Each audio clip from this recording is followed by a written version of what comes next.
I pretend not to teach, but to inquire.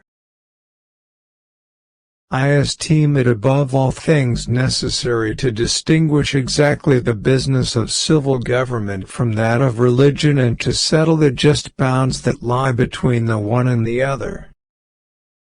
I have always thought the actions of men the best interpreters of their thoughts.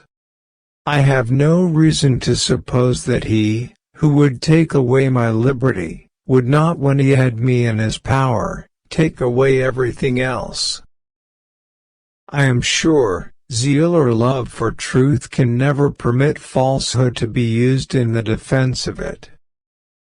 As it is in the body, so it is in the mind. Practice makes it what it is, and most even of those excellencies, what are looked on as natural endowments, will be found, when examined into more narrowly, to be the product of exercise, and to be raised.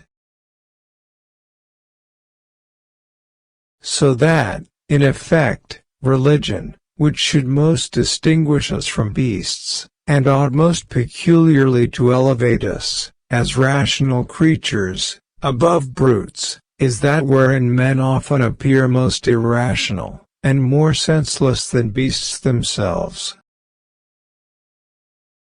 All men by nature are equal in that equal right that every man hath to his natural freedom, without being subjected to the will or authority of any other man. Being all equal and independent, no one ought to harm another in his life, health, liberty. All men are liable to error, and most men are, in many points, by passion or interest, under temptation to it. The great art to learn much is to undertake a little at a time. There is frequently more to be learned from the unexpected questions of a child than the discourses of men. It is vain to find fault with those arts of deceiving wherein men find pleasure to be deceived.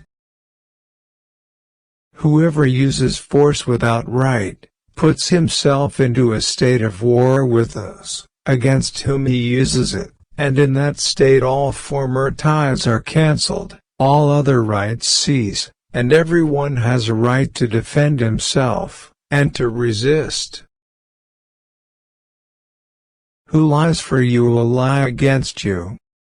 Who are we to tell anyone what they can or can't do? How long have you been holding those words in your head, hoping to use them? Success in fighting means not coming at your opponent the way he wants to fight you. The visible mark of extraordinary wisdom and power appears so plainly in all the works of creation,